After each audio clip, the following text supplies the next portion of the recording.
Hello, everyone. Can you hear me? Am I on, Shah?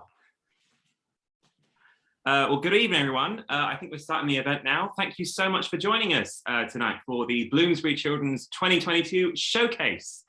This evening, we will be celebrating some fantastic authors and illustrators and hearing about the amazing, incredible books that they will be publishing this year.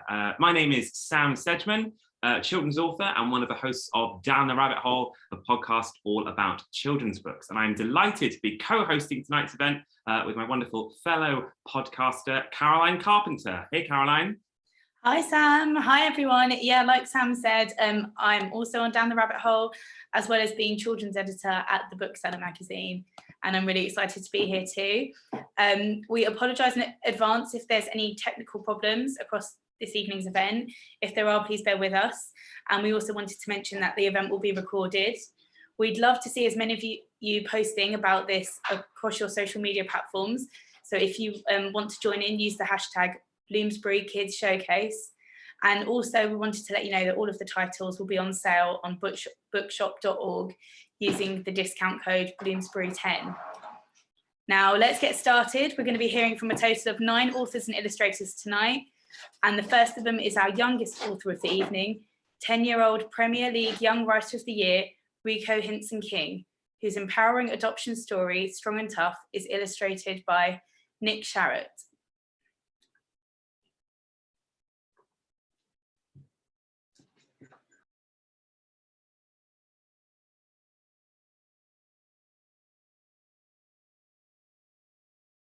Hello, my name is Sally and I'm one of the new commissioning editors within the children's non-fiction team.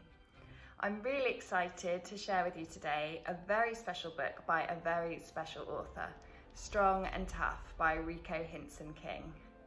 Rico is probably one of the youngest authors that Bloomsbury has ever worked with, and he is definitely the cutest. Rico is a talented football player who has a knack for words as well. Rico now lives happily with his 2 sisters and his adoptive dads, Toby and Steve, but life hasn't always been so easy for Rico. So when the Premier League Young Writers competition called for short stories around the theme of fearless, Rico decided that it was time for him to share his own story in his own words through the character of Charlie, in the hope that children who have been in similar circumstances to him feel less alone and others gain insight and understanding. Rico went on to win this competition, and we have since teamed up with him to turn his inspiring tale into a beautiful picture book all about strength, resilience and hope. We are so proud to have Rico on our list, but enough talking about him. I will now let him speak for himself. Hi, I'm Rico Hinson-King, author of Strong and Tough. I'm sorry I can't be with you today, but I'm probably busy playing football, which is a huge passion of mine. Strong and Tough is a story about a boy called Charlie who was taken into foster care at a young age and split up from his 2 sisters. My book follows Charlie's journey and his hopes to find a forever family. It's a powerful story. It's sometimes sad, sometimes funny, and illustrated by the amazing Nick Sharratt. There's definitely something for everyone, especially the kids who love football. I'm not going to tell you what happens to Charlie. You can find that out for yourself when you read the book. But I will say it's a book I think all children need to read. My favourite illustrations by Nick are, let me think, the front cover,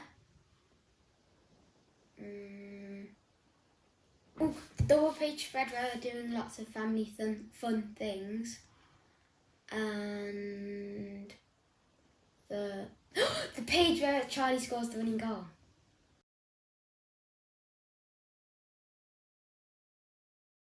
My favourite things to do while I'm not playing football is going on my BMX, listening to music, going out with friends, going scootering, and also doing a backflip on the rare occasion.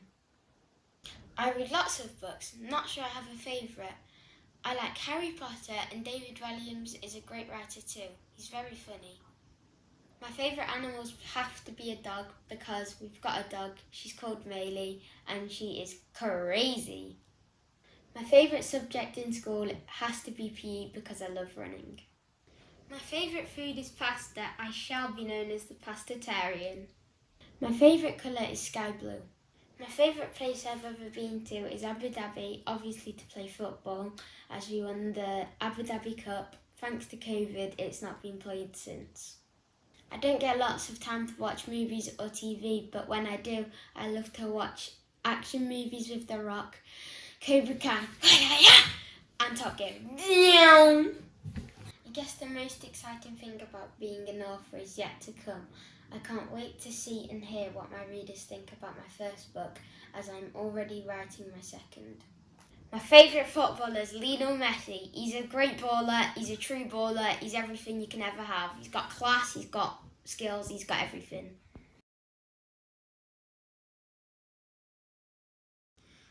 If I had to choose 4 fictional characters to join me on a 5-a-side team, I'd probably pick Jamie Johnson as the striker because he's got great skills and good finishing. Then I would probably pick the BFG as the goalie because nothing will get past him because he's super big. Then I would also bring Willy Wonka because he'll just have great snacks for the half time. And I would also go for Harry Potter because he can do spells in the goalie as Jamie Johnson goes to shoot.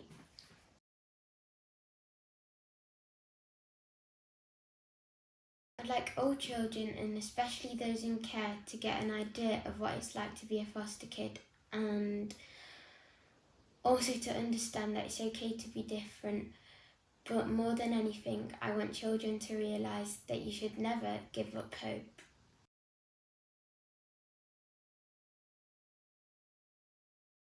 The 3 words I'd use to describe Strong and Tough are probably heartwarming, surprising and personal.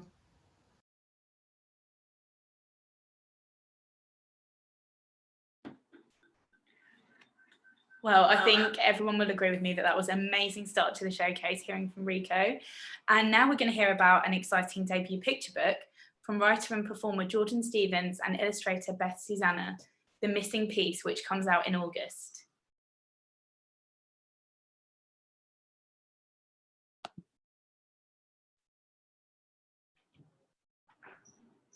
Hi, Caroline. Hi.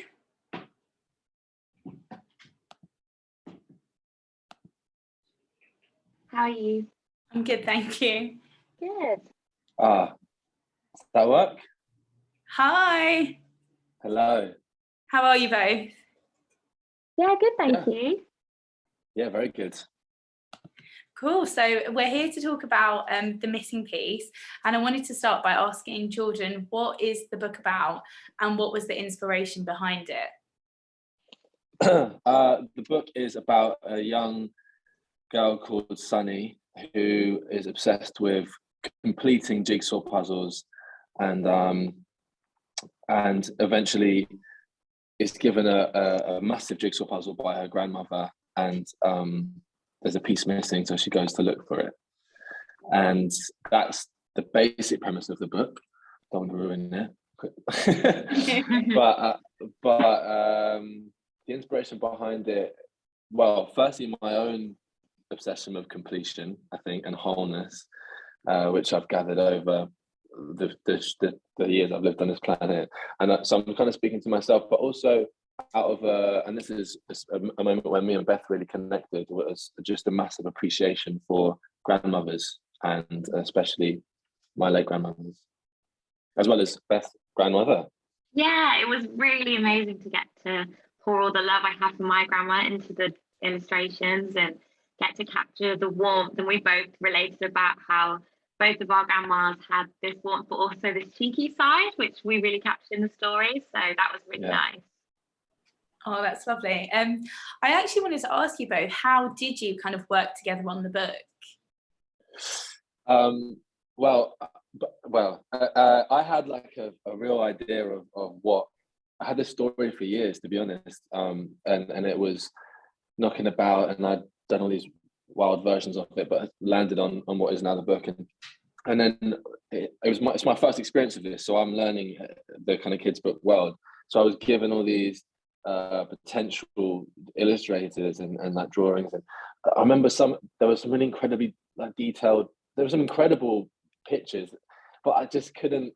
I didn't know how to explain it. I really wanted the book to have this a different element or capture a different feeling. And I realized after seeing Beth's, I just saw like a bit of your scrapbook or something. It was like an off chance after I had seen these other illustrators. It's like, oh, then we have this new illustrator called Beth, and her use of color. I was like, I just remember being like, that's what I want. That's the other thing I needed. And Beth did not disappoint. Honestly, her use of color in this book is phenomenal, and I just think it's a real gift. Yeah, it was really good to collaborate with Jordan. I think we were on the same page about lots of things, and I think as soon as I read the text, I just felt like it captured Jordan's energy, and he writes in a way that's really direct and descriptive in a way that I think children are. And I think, it was just being able to capture, I think the way he writes, it was almost as if, you were thinking about memories and you could smell them and feel them and see them. So it's really nice to collaborate and just to get to speak about the different things the colours that we saw and different visuals that we had. But it was a really good process. And did you have any reference points when you were creating the images, Beth? To be honest, I think it was quite nice that Bloomsbury and Jordan were just really excited for me to experiment, and I'm a big fan of the idea of happy accidents and just playing and just going for it. When I saw the text, just seeing what comes to mind. I think we've actually got some of the illustrations to show you today, but lots of the pieces are really abstract, really immersive, really colourful and really playful. So I think it was good to, obviously I said that I looked at my grandma for reference and was really inspired by her. But it was good just to be really free with it and think about how I wanted the piece to make people feel when they saw it. Yeah, and you mentioned that you've got some spreads to share. I can see people in the comments that are asking about getting a sneak peek of the book. Yeah, they should be on the screen now. And do you want to talk to us about some of your favourites? Yeah, so this spread is actually one of my favourites that I got to do. And it's a really nice, tender moment between Sunny and her grandma. And I was really inspired by the lines and the words in this. And it just made me think of a memory when I was growing up and me and my grandma lying in the garden in the summer with the dappled light over us. And like I was saying, it's one of those words and those memories that I could really feel like I was in, and I could remember exactly how it smelled and exactly how it felt to, be lying on her stomach. And I think it was really nice. And lots of the book is all about being in the moment and capturing how it feels to appreciate every moment and, to not take it for granted. So I think that, getting to draw this illustration was really special. And So would beautiful. you say that some of those themes, Jordan, are kind of the messages that you want readers to take away from it? Yeah, totally. It's still, even now, I still haven't, it's wicked to see even on the screen now, but I have quite a strong visual in my mind of where I was recollecting the story. It was definitely a blend of my two late grandmothers, one where my late grandmother lived and another with how my late grandmother kind of acted. And yet when Beth was pouring these ideas into it, I completely was just, the feel was there, even if it wasn't specifically my recollection. That roughly, we wanted to make sure it was in, the one thing I wanted to make sure as well is that was in nature. I think it was really important for us to see kind of a young Black child out in the countryside, because I remember, I don't know, there was this, for me, it's such a place of peace, and there's I wanted to kind of move away from a city-based tale, because there's so much joy to be had in, I don't know, the countryside, I suppose. That's really interesting, and also really lends itself well to Beth's really vibrant illustration. Yeah, totally. I think it's a proper match, and I can't. It's like therapy. It's, color has a real ability to change mood and take you on a journey, and And that's all I wanted. I wanted there to be another bit of magic. I feel like the story is really for the adults, to be honest. I mean, like, I wrote it for myself. I wanted to write a kid's book because I read another kid's book, and was like, you know, I was reading it to my friend's daughter, and I was like, you know, why don't you go play with your toys? I'll finish that kid's book myself. I was so into it. So that's that's a story, and I want the color and the repetition and whatever to really, you know, stay with the kid, and then they grow into that what's actually being said, you know. Yeah, and obviously this is the first picture book that you've both worked on, and why did you want to create a story for, well, you've spoken about it a bit, Jordan, but I was kind of wondered why you wanted to focus on that audience specifically, and were there any challenges that came up? Why did I want to focus? I had the idea of the story in my head, and it just sat as a kid's book. I don't know how else to explain it. I was reading another kid's book called The Fox and the Star, and I was like, whoa, this is great. I've got a story I can push into this mold. And my agent, Julia Churchill, was so patient with me because I kept on changing the idea, and I made the main character a dinosaur at one point. I don't know why. I was just on one. But the core of this story, which is what I remember saying it to Julia in Waterstones, and she was like, this is great. It's just an idea about the desperation to complete things. You know, happiness is a journey, not a destination, and it's just, I want to tell that story to the parents. I'm telling you, that's what that's the secret, is that, you know, I want the parents to be reading this to their child and go like, oh my god, this is actually a little bit for me. That's what I would like, ideally. Kids too, of course. Obviously, listen, you know, the pictures. I want the children to feel a relationship with the story too, and relate to the characters in the story. That was very important too. We've got a nice array of characters in the story. So yeah, I think especially the way that Sunny sees the world and the perspective that she sees the world in so much vibrancy and colour is something that I think that hopefully adults can take something from too, and how they can see the world with more colour in it, I suppose. And also, I will say, sorry, I don't know how much time we have left, but I will say one thing we were also passionate about is emphasising the potentially incredible relationship that a child can have with their grandparents, whether it's grandmother or grandfather. Of course, that's not an option for everybody, but I really think that we could benefit, especially in Western society, from having some real love and respect for our elders and for you know, our grandparents. Some of my best memories are with my grandparents, and I don't think that's to be overlooked. And I feel like our elders in our society have had a tough time recently, and I think we need to start paying them some proper respect. Yeah, definitely. Well, thank you both so much for speaking to me. Sam's now going to introduce the next book. Yes, I am. Thank you very much, everyone. I hope you can see me. I hope you're back with me now. I am delighted now to be introducing the wonderful Katherine Doyle, who is, of course, the best-selling author of the award-winning Stormkeeper's Island trilogy, coming to us next with The Lost Girl King, which is an epic, nail-biting journey through the mythical land of eternal youth. It follows Amy and Liam, brother and sister, on holiday with their gran in Ireland, who are lured through a waterfall by a mysterious bird when adventure ensues. Hi, Kat, how are you doing? Hi, Sam, how are you? I'm very well, thank you. Thank you so much for joining us today. Oh, it's my pleasure. I'm excited to be here. I am so excited to talk to you because this is an incredible, rip-roaring adventure story. But I have to ask, you've just sort of finished a trilogy of middle grade adventure stories inspired by Irish folklore. You thought, hey, I know what I want to do. I want to write a standalone story inspired by Irish folklore. What was it you wanted to really kind of pull out in The Lost Girl King? I can't get enough of the Celtic mythology, obviously. I think with The Lost Girl King, I wanted it to be a really kind of the feel of like an epic standalone adventure. And one of the things that I've always been really fascinated by since I was a kid is the story of Tír na nÓg, which for anyone who doesn't know is this mythical land of the ever young, where nobody grows old or frail or forgetful.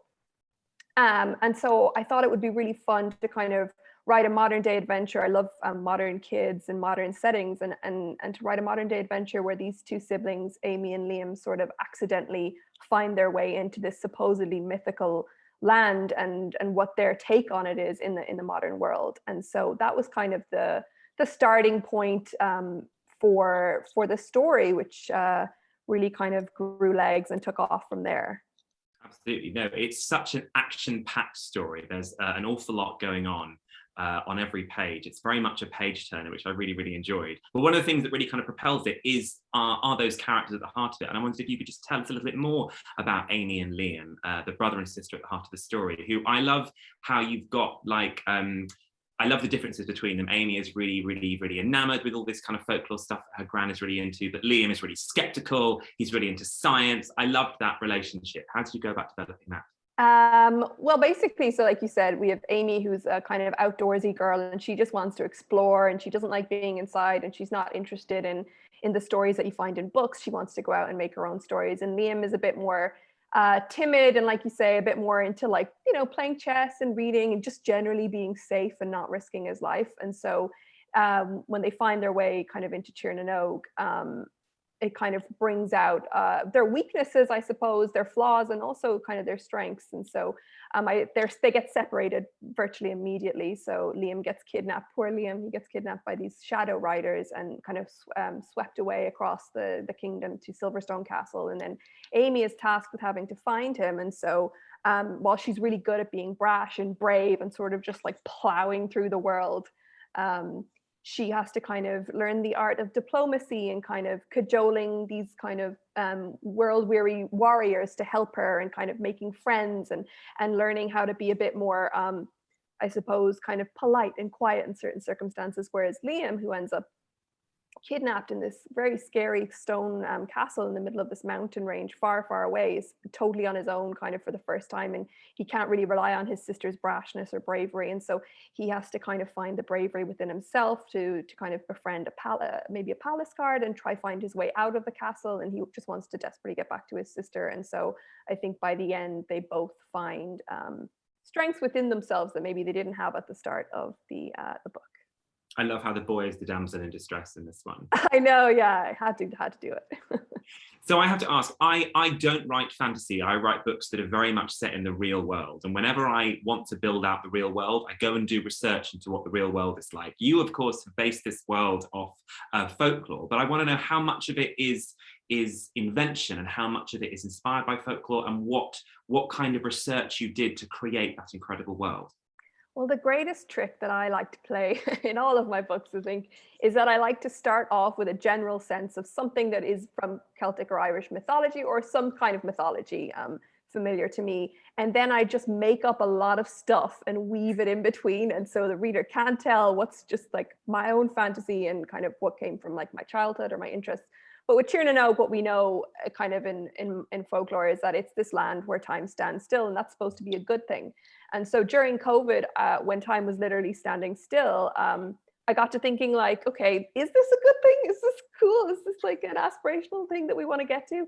So my version of Tir na Nog is this beautiful land at first glance, but the kids quickly realize when they tumble in there that, oh, wait, the sun is chained in the sky literally by a curse.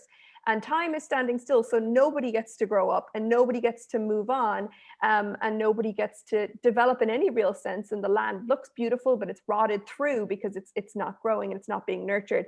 And so I basically made it the land of eternal youth because it's cursed rather than because it's blessed. And Amy and Liam, and finding each other and finding this lost little girl king as well along the way, they end up trying to break this curse and free the land from being frozen. So I think I kind of twisted this mythology, I guess, in 180 degrees.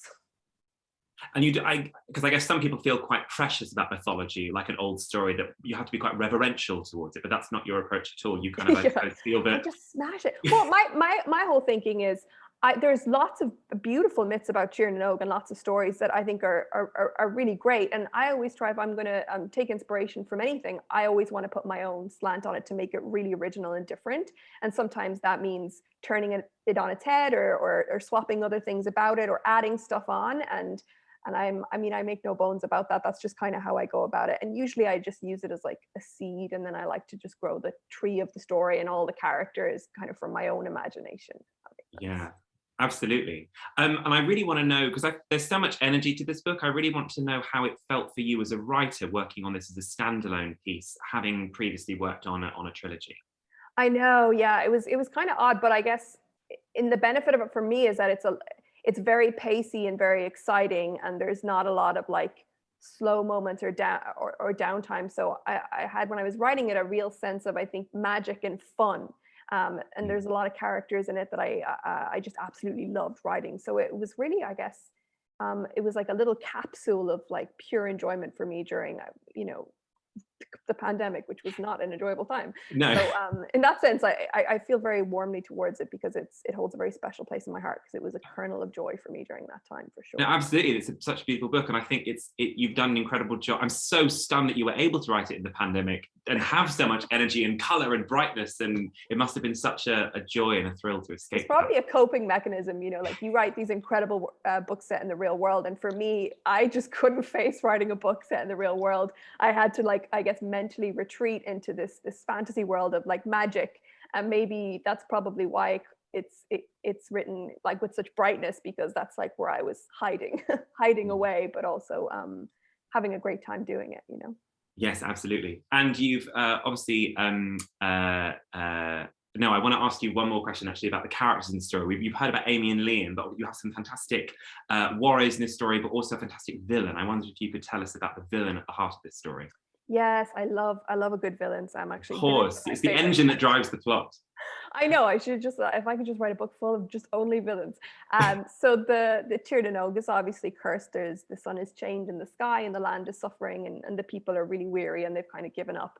And so the person who puts the curse on Tír na nÓg is this mage, this kind of wizard called Tarlach, who lives over in Silverstone Castle, and he's basically the last of the old gods who kind of discovered Tír na nÓg, and he's really hanging on to the last thread of his life, because he doesn't want to die.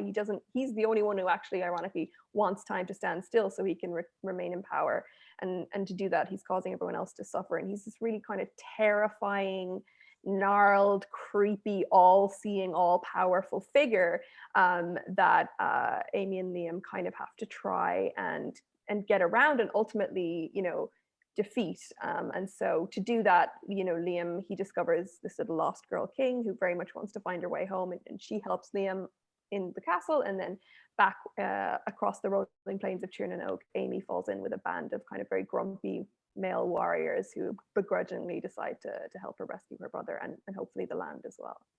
Well, thank you so much for joining us this evening, Kat. I wish we could talk longer. We are sadly not in the land of eternal youth. Time must move on, but thank you very much for joining us, and it was a fantastic book. Congratulations. I am going to be joined now by another fantastic author and illustrator. I'm delighted to be welcoming the brilliant Katherine Rundell and Sara Ogilvie, who will hopefully appear magically on my screen any moment now. There you are. Hello. Hello, Katherine. Hello, Sara. How are you? Hello.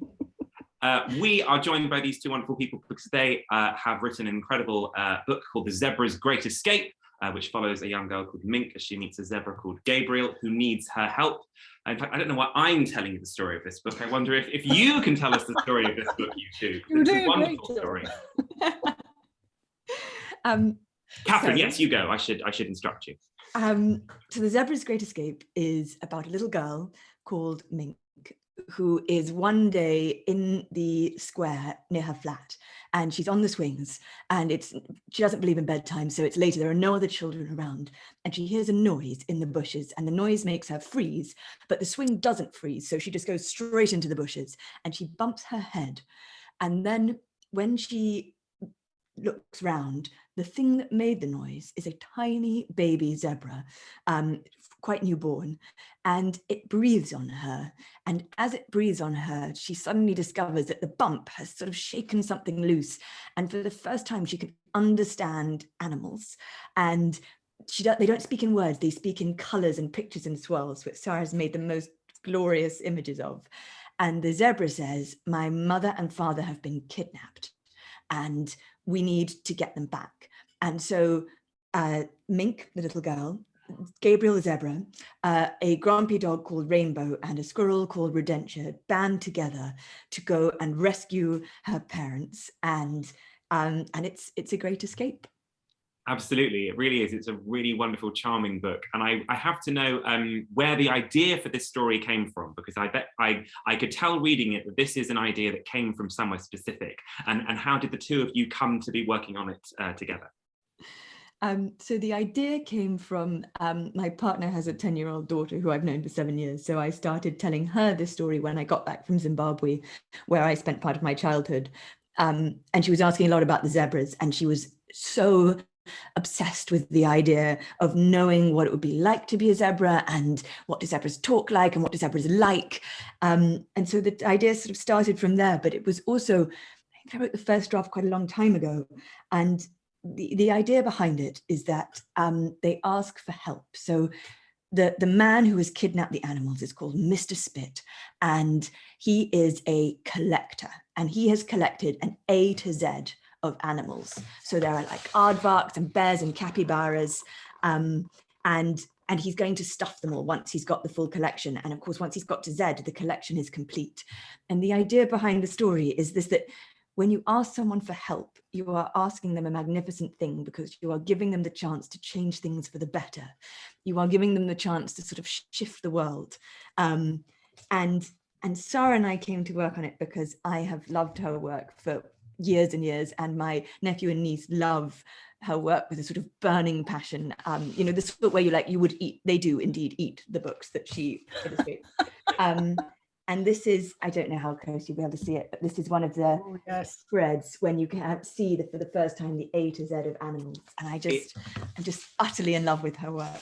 It is a terrific reveal when the collector and the concept of the A to Z of animals comes through, and you go, oh my goodness, of course, it's such a brilliant concept. And I want to ask you more about the A to Z, but first I want to ask you, Sara, it must have been such a beautiful opportunity to embrace, because as Katherine mentioned, the way that the zebra and the other animals communicate is through colours, and there must have been such a gift to explore as an illustrator.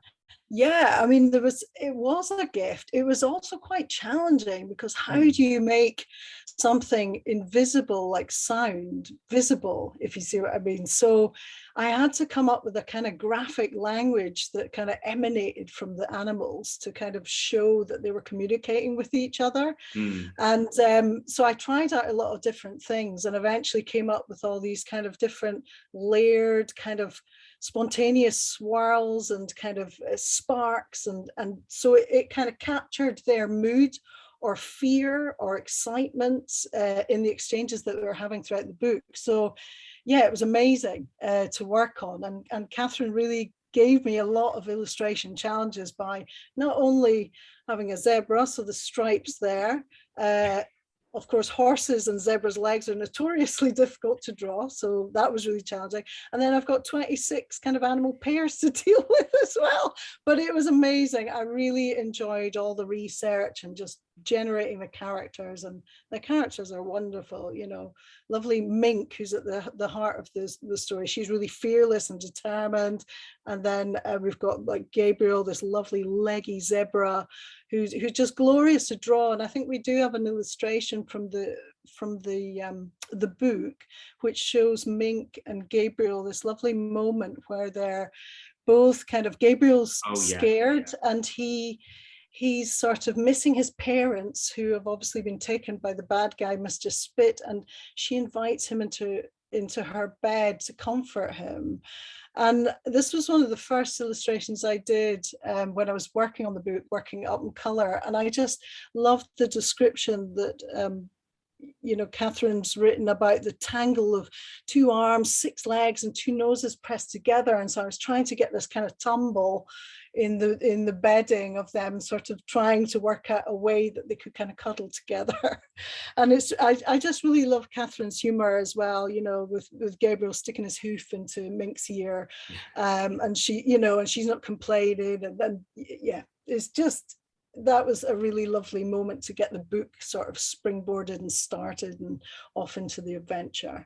Absolutely, and you really get a sense of Gabriel as a character through all of your beautiful illustrations, and I think it's wonderful that he, of course, is a child zebra, and there's a kinship between the child zebra and Mink, the little girl at the heart of the story as well. Katherine, I have to ask how much 101 Dalmatians influenced you in this story, because you have not just an evil collector of animals, but there's also a fantastic section in the middle of the book where the animals work together to spread the word, which reminded me very much of I forget if it's Midnight Bark or Midnight Howl, but I wonder if you could tell us about that section of the story, because it's my favourite part.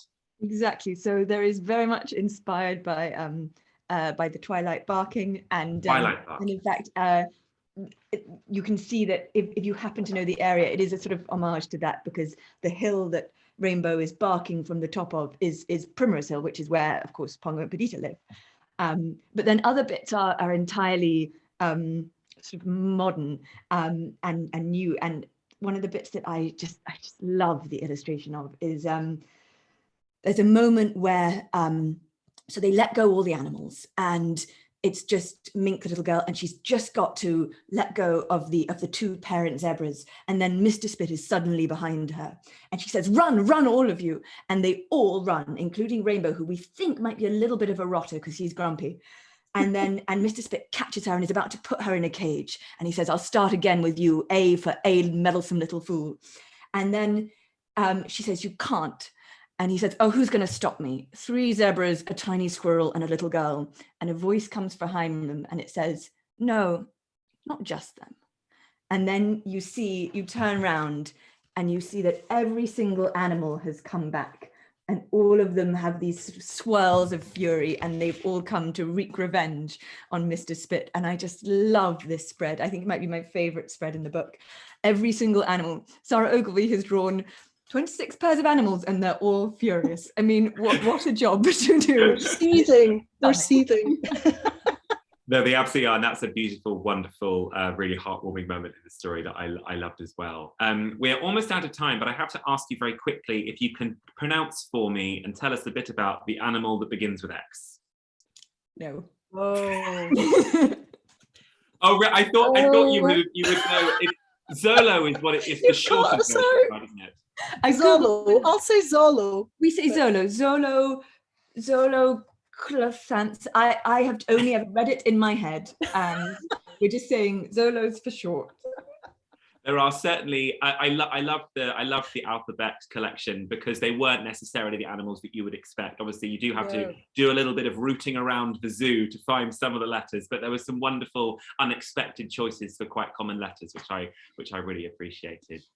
Sara and Katherine, thank you so much for talking to us this evening. It was really lovely to hear about your book, and best of luck. I'll see you soon.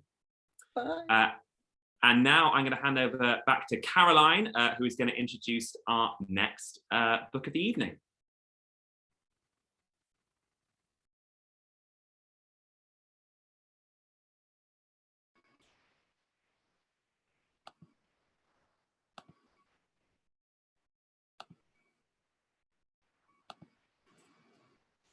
Thanks, Sam. So our next author that we're going to be hearing from is prize-winning poet Matt Goodfellow, who's going to be talking to us about his new collection for primary age children, Let's Chase Stars Together.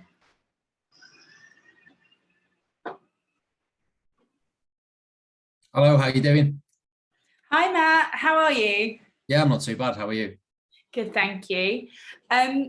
Did you want to start by telling us a little bit about Let's Chase Stars Together?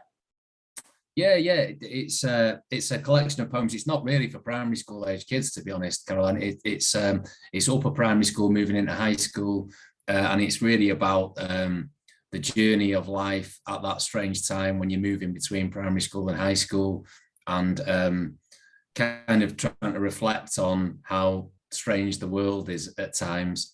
So it's a collection of poems that tries to do that, tries to reflect life at that age. And you used to be a teacher, didn't you? And you still go into schools and libraries a lot and perform poetry. So why do you think it's important to engage children with poetry, and how do you try to do that in your own work? Well, that's opening a big can of worms, that, Caroline. Yeah, I was a primary school teacher. I worked in, I was supposed to be a rock star, but I was rubbish at it. and I ended up becoming a teacher. And I think I genuinely believe that poetry gives teachers and children in schools the only opportunity within the education system to talk in their voice about their life. So I love going into schools and talking to kids about why poetry is different. I call poetry rebel writing when I'm working in schools. And fundamentally, I believe it does give them a chance to talk about themselves. So I write about my life, lives that I've seen, and stuff that I make up. And part of my job, I think, within schools is to try to let people understand that poetry is a really creative space where people can talk about themselves. And you mentioned that it's kind of about that transition from primary school to high school, which is such an interesting and kind of exciting, but also maybe a bit of a scary time. And how did you try to capture all of that in the poems in the book? Well, I've got two kids, so I've got a 12-year-old daughter and a 16-year-old son. So the last book that I did with Bloomsbury was called Bright Bursts of Colour, which was kind of aimed at sort of Key Stage 2, and my kids are moving forward into high school now. So I just tried to follow their journey, really, and it allows me to mine things from my life as well, from my high school experiences. Yeah, it's quite interesting. And are there any other overarching themes in the book? There's lots of different themes in the book, really. There's poems. It's generally just about life, because I think generally poetry is about life. So I always, I try to do stuff that is, life's a bit weird, Caroline, isn't it? Do you know what I mean? And it's weird. Yeah, and it's weird for that age group of children, I think. And I had a bit of a weird childhood, a bit of a difficult childhood, and I try to write for people that possibly have things that have happened in their life that maybe other people haven't, and try to reflect that within the poems as well. So there's all sorts of different themes, but it's generally life. Yeah. And do you have like a particular process when you're writing a poem? Do you start with an idea? Do you like read it out to yourself? Well, I write about three things. I write about my life, lives that I've seen, and stuff that I make up. It happens in two ways, really. The ideas come when I'm working in schools and talking to kids about ideas and stuff. Nobody tells you to write ideas down. Do you know what I mean? And part of that idea is having a notebook or having the note section on your phone to write ideas down. So I think everybody's process is different, but mine is quite haphazard because I'm a poet, so I've got quite a haphazard brain. So the way things come out is in lots of different ways. But yeah, no, I don't generally have one process. So then when you're putting the collection together, how did you decide like the order of the poems? I think there's got to be a flow within a collection of poems. You want a collection to flow, because obviously like a poetry collection is you don't necessarily need to read a poetry collection from front to back. So you want to dip in and out of different themes. But I like a flow. I like a flow. So it's just laying it out, reading it, seeing what it sounds like. And was there a sort of a reason for the title, Let's Chase Tails Together? It's a line from within one of the poems. And I think one of the elements that I try to write about is, obviously I want to reflect the fact that there is darkness within life, but that there is always hope. So I think the idea of let's chase stars together, the stars are always there, aren't they? Yeah, that's a really beautiful kind of message encapsulated in that one phrase. And I'm going to ask you a slightly controversial question that might be a bit of a tricky one, but do you have a favourite poem in the book? Yeah. Which one? It's a poem called Callum. Do you want me to read it to you? Yes, please. So it's a poem about a lad that I used to teach who had a really difficult background, and the journey of the people that were in his family, there was quite an element of criminality within his family, and I just perceived he was going to follow that path. And he was a lad called Callum. He just decided he didn't want to follow that path. So I'll do the poem. This is called Callum. It goes like this. Mates from the estates ride past on mountain bikes and scooters, imitation Gucci bad boys firing finger pistol shooters, going, come on, Callum, sack it off. School won't teach you nothing. And though he smiles and laughs along beneath it all, he's bluffing, because he's seen it with his brothers and a half-remembered dad. He's seen the blue lights flashing on some social worker's pad, so he packs his bag each morning and he gives his nan a kiss, solid in the knowledge that he wasn't born for this. And then he waits until the bikes, the shouts, the scooters disappear, and then he walks into a future somewhere far away from here. That's a really, really powerful poem. Thank you for sharing that with us. You said that, you know, a lot of your poetry is inspired by your life, and I wondered, how did you get into poetry, and were there any poets that kind of inspired you when you were younger? Well, I honestly, it's a true story. I got into poetry by being a failed rock star. So I'm from Manchester. I went to Manchester, Met University, and Caroline Duffy was my poetry tutor. I did English, and I sort of left and I worked as a journalist for a bit. And then the rock star ambitions never came out. And my sister was a primary school teacher, so I trained as a primary school teacher, and sort of thought that all of the songs that I used to do had gone. And then basically I became a primary school teacher, and within a year or two I started watching poets and authors coming into school, and I'd been at the photocopier for hours, and I was like, whoa, these guys are just turning up and just like doing stuff. And so I got back into it like that, really, via primary school teaching. Amazing. And now you're hopefully inspiring the next generation of poets. I think really there's so much difficult stuff around poetry. So many people are frightened of poetry, and I see it as my job really to talk about the fact that it's really just opening the doorways to the lives of children that maybe are marginalized in some way, who maybe don't see poetry as relevant to their life. And really it's about kids talking in their voice about their life. That's what I do, and part of my job is to say, life was a bit difficult for me, but all I do is articulate that through in the way that I talk. And I'm proud of being from Manchester, as kids from Liverpool, Norwich, Bradford should be proud of where they are and should talk in that voice. So Well, thank you so much for sharing your voice with us today. We'll be hearing from the next author, but thank you so much, Matt. Now I'm going to talk to another author of a YA novel called As Long as the Lemon Trees Grow. She's here with me now. It's Zoulfa Katouh. So welcome to Zoulfa. Hi, so glad to be here. So you're over from Canada? Actually, I'm Canadian, but I live in Switzerland. Oh, so, yeah, sure.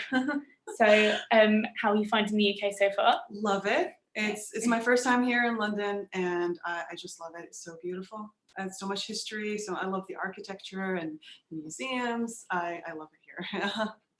And we're here to talk about your debut YA novel, which is As Long as the Lemon Trees Grow, and it's being published in September.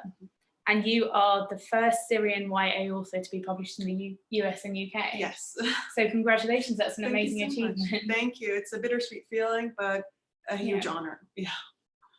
And do you want to introduce As Long as the Lemon Trees Grow to us? Yes, so As Long as Lemon Trees Grow is a YA speculative contemporary. It follows this girl, Suzanna, who is living in Syria a year after the Syrian Revolution started. She volunteers at this hospital in Homs, and she's also looking for a way to leave Syria and go to Germany before her pregnant best friend Layla gives birth.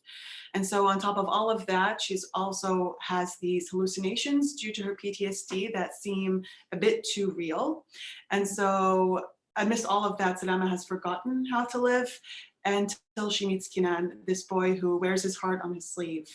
But the bombs are falling and his due date is getting closer. So there's a time limit, and she's obviously trying to find a way out. So there's a lot going on. So yeah, as you mentioned, there are lots of layers to the story. So I wondered what where did the inspiration from the story come from? So I've split my childhood between Dubai and Switzerland, and obviously in the Arab world, everybody knows what's going on in Syria, but here in Europe, people don't really know. So all they see is the consequences, which are refugees coming into their countries. And when I was talking to people who weren't Arab and who didn't know what's going on, they were like, oh, so you're Syrian, are you a refugee? And of course, there's nothing wrong with that, but I realized that people don't really know. And it's kind of sad because Syria has so much culture, so much history. I mean, Damascus is the oldest city in the world. And so for all of that to be forgotten in our day and age, I was like, oh my God, people have to know what's going on. And so I wanted to write it in a story kind of way that would be read by people from all ages, you know, from young children to teens to adults, so they could learn to know why this is happening, because nobody asks to be a refugee. And the refugee crisis isn't just, you know, only for Syrians. This has been a humanitarian cause across so many years. I mean, from World War I to World War II, even before that. And so, but now it's happening to Syrians. And I wanted to show that this is a humanitarian thing that we have to know more about. We have to know more about what's happening to them. So hopefully, yeah, that's what the book is about. Yeah, definitely. It's a really powerful story. Thank you. And as you mentioned, there is that personal element, and part of the reason that you wrote it was to inform people. So did you have to do any research when you were writing the book? Actually, yes, I did. I mean, back when the Syrian Revolution started, Facebook was the medium where all the news was going out, and everybody was updating what was going on through Facebook groups and Facebook pages. That still kind of exists to this day. And so it's like from people that we know, some things that happen to people that we know, and from the news, because like in Arabic, people like talk a lot, you know, but like in English, it's not Syrians' first language, something they learn later, and sometimes much, much later in life. And so that news doesn't trickle into the English-speaking media. And so I had to research that in Arabic and then translate that and just like kind of bleed it into the story with how Salama meets these patients at the hospital and meeting people also like outside. And so yeah, these stories are like kind of in that, in that way. And as I mentioned, this is your debut novel, so I wondered, how have you found the sort of writing process and the publishing process so far? It taught me patience, really. I'm a very impatient person, but it did teach me patience. I had to rewrite Lemon Trees 3 times in order for it to be really good, and I didn't want to do that at all. But my agent was like, and this is like my tip for all authors out there who want to be published, is that really rewriting does help. It seems like so daunting and such a hard thing to do, but like my agent was telling me that we could see the improvement. Like if a passage is something new that you wrote, we could see how different it was. Like it's better here, and then it's like a puzzle that's kind of mismatched. So it did teach me how to write better. Now when I read a book, I'm able to understand a couple of things. Like it's just something that you gain through writing. And everyone has been so lovely in publishing. I love being surrounded by people who love books as much as I do. So talking about books all the time, that was a dream come true. Yeah, and now you're getting ready to share the book with readers. How does that feel? Yes. Oh, it feels amazing. I mean, my goal for Lemon Trees, like even if it wasn't published, I've always said that like if one person reads it, that means the world, and it changes. They read it and they understand what's going on. I've had that happen several times with readers. It was just such a good feeling. Like I feel like I did something to help, like just to bring that knowledge to people. And readers have been so welcoming and so kind with their reviews. And I've had so many people in my DMs crying, and I'm like, I'm so sorry, but I'm not sorry at the same time. So yeah, all readers, thank you so much for for reading Lemon Trees and loving my lemon babies. So that means a lot. Yeah, I suppose all writers want to inspire their readers to feel something. Yes, yeah, that's always been my goal, because like we all have that one book that made us feel so much, and that was always my goal with Lemon Trees. So I've had that with Salt to the Sea by Ruta Sepetys, and that was like, for me, was I was like, oh my God, it was just, it made it, because she talks about something that happened in World War II, and I didn't know that thing existed until she wrote that story. And so I wanted to do that same thing with Lemon Trees. Like she brought that story to life, and yeah, that's, yeah, and it made me feel so much. I cried. So yeah, book recommendation. Thank you. And you mentioned your lemon babies earlier. Yeah. Obviously, the title is As Long as the Lemon Trees Grow, and lemons and lemon trees are a motif throughout the book. Yes. Now I wondered, what does that represent to you? Oh, I love, by the way, I name dropped the title in the book, which is something I've always loved to do with my stories. But As Long as the Lemon Trees Grow is a kind of a spin-off on a verse from a poem written by a Syrian poet called Nizar Qabbani. And so it says, roughly translated, every lemon shall bring forth a child, and the lemons will never die out.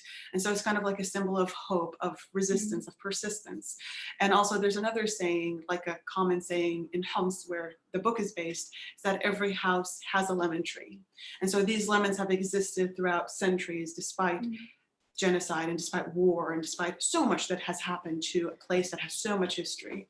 And so these lemons are, yeah, as I said, a symbol of hope, and try to weave that slowly and make it my brand throughout the story. And lemonades, you know, you get lemons, you make lemonade. So basically I hope that's what my characters are doing in the story as well. Yeah. And it's a beautiful cover as well. Thank you. Oh my God, I'm obsessed. Also, when I saw it, I wanted to cry. It's like so beautiful, and there's like kind of Easter eggs in the cover as well, that when you read the story, hopefully you get to see them. But for me, I was like, oh my God, this looks exactly like that scene in the book, and so I loved it. Yeah. And the blue color also plays a very big role in the book as well, and I love seeing that beautiful saturated blue color. So yeah, my artist David was amazing in creating that beautiful cover. Hopefully people, once they read the book, the power of the cover will come through even more. I hope so, yeah. And the last question that I had was, is there a message, you've spoken about it a little bit, but is there a message that you want readers to take away from the book? The message is that when I first wrote Lemon Trees, it was 130,000 words, and it was just pure pain. It was like literally written by my blood, sweat, and tears. And so I realized when my beta readers were reading it, they were like, this is too sad. And I had to show, because the ending was very different, by the way, because the original title, sorry, I'm all over the place. The original title was, by the time you read this, I'll be dead. And so a bit powerful, but a bit too harsh. And I wanted to show that even though the Syrian revolution is still happening till now, I didn't want to associate it with, you know, something as dark as like, it's hopeless. I wanted to associate it with hope. And so that's where As Long as the Lemon Trees come, As Long as the Lemon Trees Grow, the title came into fruition. And so, yeah, it's literally hope that despite the genocide, despite the refugees just losing everything, this hope still persists, just like the lemon trees that are still there, still growing. Oh, thank you so much, Zoulfa. Thank you so much. And thanks for speaking to us. Yeah, of course. Thank you very much for having me, and bye. I'm going to hand over to Sam now as we close the virtual show. Yes, absolutely. Hello, and thank you so much for watching, everyone. Gosh, I feel exhausted by the amount of amazing books that we have rattled through. But thank you so much for being here. Thank you for watching. We really hope you've enjoyed tonight's showcase.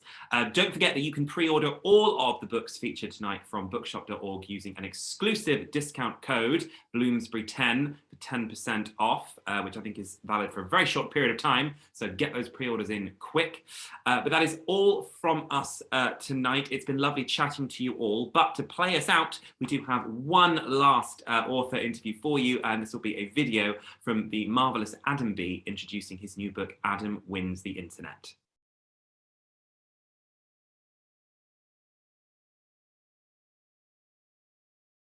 Is Adam Beals, and I'm here to introduce my new book called Adam Wins the Internet, which is publishing on the 13th of October 2022. Now, Adam Wins the Internet is about a guy called Adam who wants to become famous on YouTube and get lots of fame and lots of money, but then he slowly realizes that it's not all what it's cracked up to be, and he learns a few valuable lessons on the way. And I also should say that there's some magic involved, and I really had so much fun writing the book.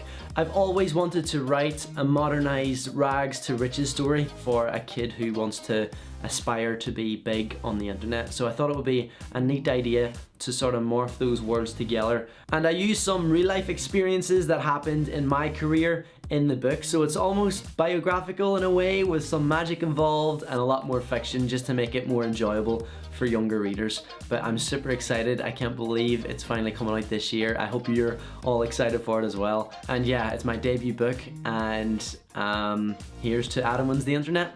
Thanks.